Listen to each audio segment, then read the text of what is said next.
Assalamualaikum dan salam sejahtera. Saya Nazri Kaha. Ini agenda awani.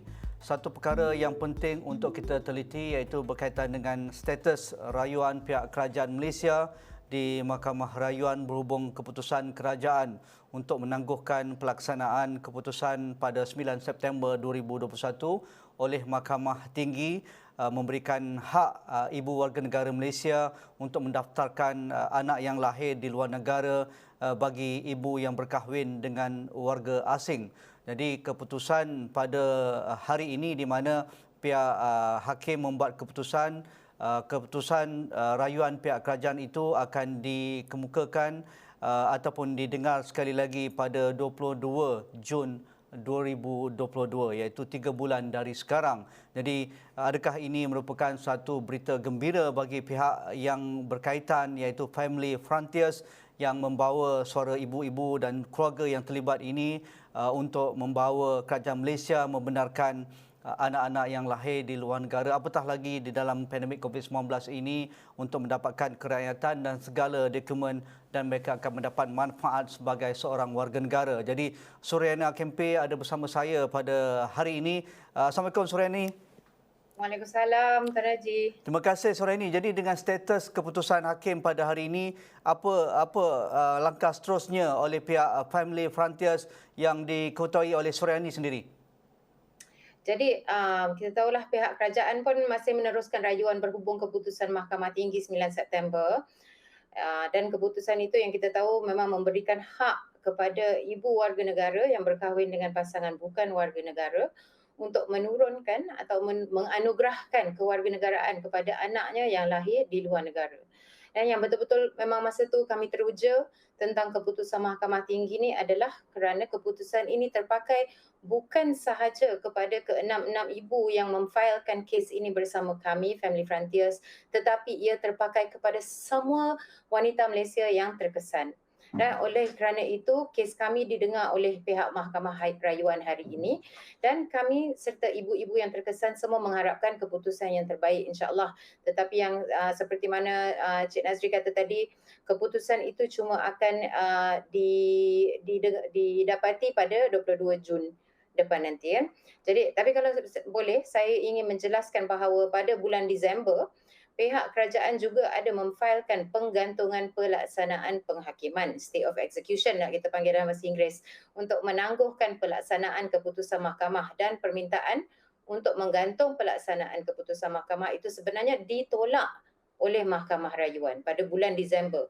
Oleh kerana itu, kerajaan iaitu melalui JPN diarahkan supaya mengeluarkan dokumen-dokumen kewarganegaraan yang relevan kepada anak-anak, kepada ibu-ibu yang terkesan. Dan kami yakin bahawa pihak kerajaan akan akur keputusan mahkamah, maka kami pun bawalah 3 orang ibu ke JPN pada bulan Disember, hujung bulan Disember, dan selepas 2 bulan, hujung bulan Februari, anak-anak mereka diberikan dokumen-dokumen kewarganegaraan. Walaupun proses itu taklah selancar yang kami ingini, dan ada pula cabaran last minute iaitu printer yang tak berfungsi dan macam-macam lagi. Yang penting adalah bahawa anak-anak ini menerima dokumen mereka. Kita tahu isu ini sudah berlarutan dan keputusan Mahkamah Tinggi pada 9 September 2021 memberi kelegaan kepada semua pihak, terutamanya Suryani dan juga rakan-rakan yang membawa kes ini untuk melawan kerajaan Malaysia. Tetapi kita tahu ia mengakibatkan isu keperitan emosi, keperitan mental dan juga situasi yang kita tidak boleh bayangkan, ibu terpisah dengan anak yang lahir di luar negara. Kalaupun dibawa pulang ketika ini apabila sempadan dah dibuka ataupun kebenaran sudah pun dibenarkan untuk membawa warga asing ataupun pelancong masuk ke negara kita, tetapi mungkin mereka tidak boleh tinggal lebih lama kerana mereka bukan warga negara, apatah lagi dalam keluarga itu mungkin ada yang berwarga negara, anak nombor 1 mungkin lahir di sini, mungkin anak nombor 2 lahir di tempat lain. Jadi bagaimana kita dapat membayangkan keperitan keluarga yang dibawakan oleh Suryani dan juga mereka yang terkesan dalam isu hak kewarganegaraan bagi anak yang lahir akibat berkahwin dengan warga asing ini? Okey, terima kasih Cik Nazri kerana bertanya soalan tu. Kalau kita ikutkan jawapan pihak kerajaan di parlimen, memang alasan yang diberikan adalah bahawa anak-anak kepada wanita Malaysia merupakan ancaman keselamatan pada negara, kerana mereka akan mempunyai dui kerakyatan, dan Malaysia sebagaimana yang kita tahu tidak mengiktiraf dui kerakyatan.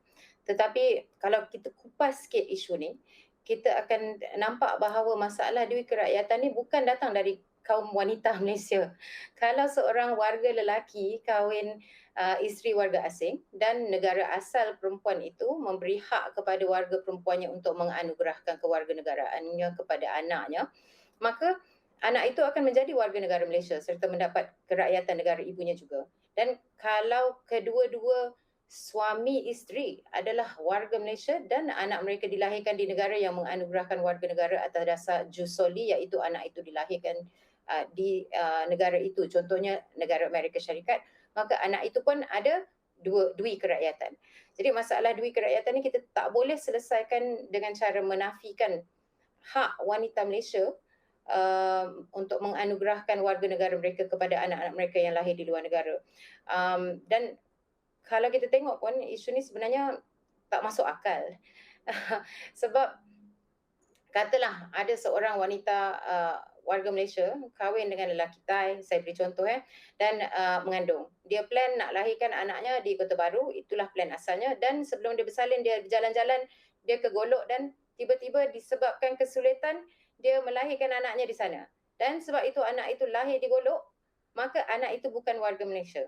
Tetapi sekiranya anak itu lahir di Kota Baru seperti yang dirancang, maka anak itu adalah warga Malaysia. Jadi isu tu macam tak masuk akal sikit kan. Poin yang kedua sebab dia tak masuk akal adalah sebab, dan kita tengok ramai ibu Malaysia yang sebenarnya tak boleh balik Malaysia kerana mengalami kesulitan semasa mengandung. Dan poin kedua yang tak masuk akal adalah kalau kita ikut pemakaian undang-undang sekarang, seorang anak kalau lahir luar nikah, maka anak itu sepatutnya ikut warga negara ibunya.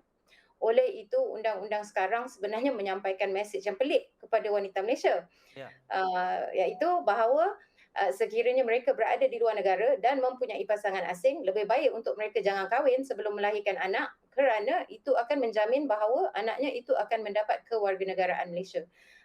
Macam-macam peliknya. Dan of course seperti Tuan Nazri pun kata tadi, bila kita biarkan isu ni melarat, memang ia mempunyai impak yang besar kepada kesejahteraan keluarga.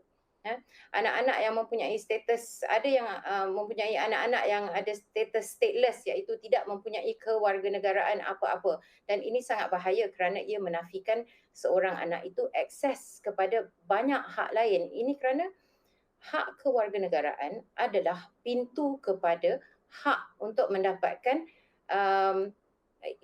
akses kepada pendidikan, contohnya perkhidmatan kesihatan dan perkhidmatan lain demi mencapai kualiti hidup di tanah air sendiri. Contohnya saya kemukakan isu pendidikan. Kalau daftar sekolah kerajaan, tentulah prioriti keutamaan diberikan kepada anak-anak warga negara. Jadi delay tu jelas nampak apabila bermula time sekolah, anak-anak bukan warga negara akan mula sekolah lambat sikit. Dan ada kes sampai 2 bulan lepas sekolah dah bermula, barulah anak itu akan dimasukkan ke dalam kelas. Dan salah seorang daripada ibu terkesan dalam grup kami, dia kira-kira balik dan mendapati bahawa jumlah keseluruhan seorang anak bukan warga negara ketinggalan dari sekolah rendah ke sekolah menengah berjumlah 2.2 tahun. Maka kalau anak warga negara belajar sampai tingkatan 5, maka anak bukan warga negara ni, dia seolah-olah dia belajar sehingga tingkatan 3 sahaja. Jadi bagi ibu yang mampu, tentulah dia boleh hantar anak dia pergi sekolah swasta, tapi tak semua ibu yang mampu. Malah ramai yang tidak mampu. Dan kalau kita tengok akses kepada perkhidmatan kesihatan pula memang jauh lagi mahal. Iaitu 2 kali ganda harga yang dikenakan untuk warga negara. Dan kalau anak itu OKU ataupun mempunyai penyakit yang kronik, maka lagi susah untuk anak itu mendapatkan rawatan. Salah seorang ibu dalam grup kami, dia mempunyai 2 anak OKU, tetapi beliau hanya mampu untuk menghantar 1 dari anaknya itu untuk mendapatkan terapi. Dan kalau seseorang anak itu tidak juga berjaya memohon status warga negara sehinggalah umurnya mencapai 21 tahun, maka satu-satunya cara seorang anak itu boleh maintain bersama keluarganya adalah melalui student visa atau permit kerja. Hmm. Tapi permit kerja ni memang susah nak dapat. Ya, betul. Kalau seorang anak itu OKU atau special needs, memang peluang nak dapatkan student visa atau permit kerja tu memang tidak wujud. Walhal anak itulah yang paling memerlukan jagaan maknya, ya. Ya. Jadi pada firasat saya, setiap hari yang berlalu di mana wanita Malaysia dinafikan hak ini, merupakan satu lagi hari anak wanita warga negara Malaysia dinafikan hak serta akses kepada hak-hak asasi, contohnya kepada perkhidmatan kesihatan dan pendidikan. Syarani, kalau kita nak tahu lebih lanjut lagi dari kalangan ibu-ibu yang bersama dengan Family Frontiers ini, apa lagi isu selain daripada berkaitan dengan akses kepada hal yang asas seperti pendidikan, kesihatan dan juga perkara-perkara yang sepatutnya dinikmati oleh anak-anak ini. Tetapi dalam keadaan pandemik sekarang kita tahu dari sudut pergerakan pun menjadi masalah. Kalau kita tidak ada dokumen yang lengkap, macam mana nak masuk negara, mungkin boleh dikongsikan status, mungkin ada perkara-perkara yang lebih dahsyat berlaku juga di kalangan ibu-ibu Malaysia ini. Betul, betul. Tuan Nazri memang betul, sebab ada ibu-ibu yang semasa pandemik lah, terutamanya semasa PKB, dan warga asing sebenarnya tidak dibenarkan keluar masuk dari negara. Kalau dia dah keluar, dia susah nak masuk. Jadi ada ibu-ibu yang anaknya bukan warga negara. Tuan Nazri pun tahu that seorang anak itu cuma boleh berada di dalam negara kalau dia ada visa ataupun student visa ataupun social visit pass. Dan kalau pas itu tamat, maka anak itu macam dah overstay visa dia lah. Ya. Jadi dalam keadaan itu pun kita tengok perkhidmatan kerajaan, contohnya immigration, banyak yang tutup dan kita boleh minta appointment sahaja. Dan ramailah ibu yang stres, yang memang terkesan dan mempunyai impact emosi yang sangat beratlah kepada ibu-ibu dalam grup kami kan. Dan yang bukan dalam grup kami pun saya tahu kami banyak mendengar cerita tentang stres yang dilalui. Jadi ada yang contohnya dia pergi immigration dan kemudian anak dia umur 5 tahun, dia nak barukan visa dan beliau diberitahu bahawa anak dia tu mesti keluar balik negara asal untuk memperbaharui visanya. Jadi nasihat seperti itu ataupun arahan seperti itu memang susahlah kita nak ikut kan, kalau terutamanya sebab anak itu berumur 5 tahun. Memang tidak masuk akal. Dah keluar macam mana nak masuk. Jadi kalau anak itu keluar, tentulah ibunya akan terpaksa keluar bersama. Yeah. Dan macam-macam lagi kerumitan yang memang tidak dijangka akan terjadi kan. Jadi dalam kes macam gini, memanglah seorang ibu tu saya rasa seorang ibu memang tidak mahu melihat anaknya ataupun dapat bayangkan bahawa anaknya itu melanggar undang-undang kan, jadi visa overstay ke.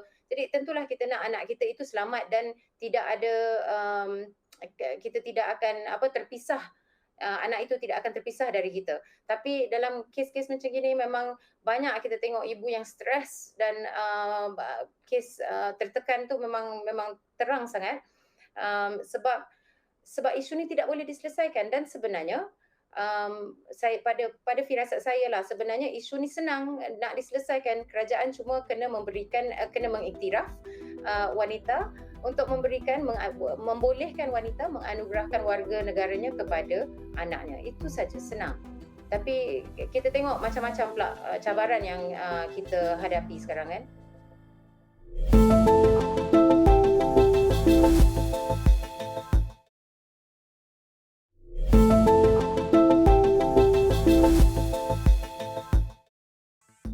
Saya juga anak Malaysia, satu hashtag yang kuat di laman media sosial digerakkan oleh Suryani dan juga rakan-rakan. Tetapi mungkin kita terlepas pandang juga di kalangan ibu-ibu Malaysia juga, mereka yang berkahwin dengan buruh asing, mereka yang berkahwin dengan pemuda negara asing kerana mereka bekerja dan satu universiti ataupun satu tempat tinggal dan sebagainya. Jadi kadang-kadang kita hanya melihat warga Malaysia ataupun ibu Malaysia, wanita Malaysia yang berkahwin dengan expatriate. dengan pakar-pakar profesional yang kononnya mereka ada akses yang lebih baik berbanding rakyat yang berkahwin dengan warga negara sesama warga negara. Bagaimana ini juga satu kelompok wanita Malaysia yang mungkin berada di luar negara ikut suaminya pulang tetapi melahirkan anak di negara Pakistan, Bangladesh, Indonesia misalnya ataupun Vietnam tetapi mereka tidak diiktiraf sebagai warga negara. Jadi adakah kes-kes sebegini juga di bawah radar Family Frontiers bersama Suryani? Ya, kami tidak membezakan antara apa wanita Malaysia yang berkahwin dengan warga asing dari sekian-sekian negara lah, senang cerita. Ya. Pada kami memang betul Cik Nazri kata biasanya stereotip kan yang kita Ya. lihat dikenakan kepada wanita memang kalau kahwin mak saleh, kahwin dari negara asing mestilah dia kaya. Jadi kalau dia terpaksa pergi ulang alik immigration ni tak apalah, dia mampu. Ya. Tapi sebenarnya itu bukan realiti di lapangan. Realitinya kita tengok ramai juga seperti Cik Nazri kata tadi yang kahwin buruh ataupun yang kahwin warga dari negara yang bukan negara barat gitu. Jadi dalam kes-kes begini contohnya ibu yang saya kata anaknya dua, kedua-duanya OKU, beliau mengahwini warga India dan mengikut suaminya yang bekerja di Saudi.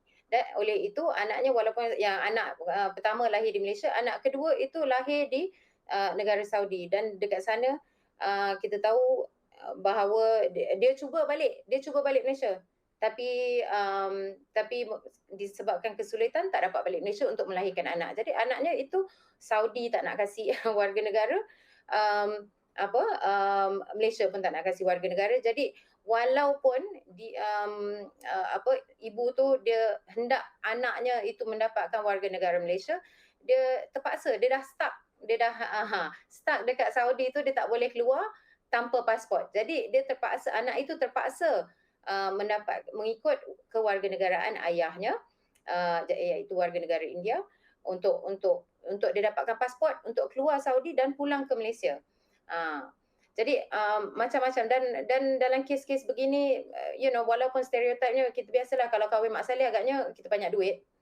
Dalam kes macam ni memang tak semestinya wanita Malaysia yang kahwin warga asing ini mempunyai banyak duit dan mempunyai banyak masa lapang untuk ulang alik ke immigration. Sama sahaja beban ini seperti wanita yang berkahwin warga Malaysia contohnya kan. Jadi isu kelas ni kita tak boleh, walaupun kadang-kadang saya rasa perempuan Malaysia menempuhi cabaran contohnya atas dasar rasisme. Saya rasa memang jelas dalam kes ini dan sebenarnya ia tidak adil sebab wanita Malaysia tetap wanita Malaysia, tetap warga negara dan anak-anak mereka sepatutnya diberikan hak seperti warga negara, seperti citizen Malaysia ya. Okey, dari aspek itu apa sokongan yang mereka terima setakat ini Suryani? Jadi kalau kita tengok, kami memberi sokongan nasihat, contohnya bagaimana untuk memfailkan dokumen-dokumen di JPN. Ada yang pernah tanya kalau kami memberi bantuan kewangan kepada ibu-ibu ni. Tapi terus terang saya saya katakan bahawa Family Frontiers ni kecil dan tidak mempunyai dana yang banyak. Jadi kami menumpukan usaha kami kepada strategic litigation ni untuk dengan harapan bahawa dengan memfailkan kes ini di mahkamah kami akan dapat seek justice. Jadi kami akan dapat mencari keadilan di mahkamah untuk membantu ibu-ibu ini, bukan setakat satu persatu kes satu-satu kita tangani, tetapi secara amnya semua wanita yang di dalam keadaan yang sama. Jadi kami inginkan bahawa semua wanita Malaysia yang terkesan dan mempunyai masalah sebegini, kita dapat tangani masalah mereka sekaligus supaya isu ini dapat diselesaikan secara putusnya. Ya, Kalau kita lihat sedikit sebelum kita tamatkan perbincangan kita pada malam ini, penghakiman di Mahkamah Tinggi pada 9 September itu hakim menggunakan hujah kesamarataan dan juga untuk menghalang diskriminasi, bahawa perkataan bapa itu hendak juga dibaca termasuk ibu. Jadi anak-anak kepada ibu-ibu Malaysia juga berhak menjadi warga negara dengan kuat kuasa undang-undang seperti termaktub dalam perlembagaan. Jadi ada pihak yang mengangkat penghakiman ini, kewarganegaraan tidak semudah itu. Warga negara dan juga tidak menjadi warga negara adalah hak kerajaan yang mutlak, yang tidak boleh dicabar, yang sewajarnya diberikan perhatian begitu teliti. Jadi pandangan Family Frontier Suraini tentang hal ini, bahawa ada pihak yang cuba mempertahankan bapa adalah yang paling layak mewariskan kewarganegaraan kepada anaknya yang lahir di luar negara, bukan ibu. Suraini. Ya, itu memang benar, pihak kerajaan menegakkan hujah-hujah itu. Tetapi pada pandangan kami, dunia sekarang bukan lagi dunia yang sama 60 tahun yang lalu. Jadi norma-norma pun telah berubah. Ya. Kita tahu bahawa perkahwinan antara orang Malaysia dengan warga asing semakin bertambah disebabkan globalisasi. Betul. Dan sekurang-kurangnya kita tahu macam secara amnya, secara kasarlah, bahawa setiap tahun ada dalam 100,000 perkahwinan warga Malaysia dengan warga asing.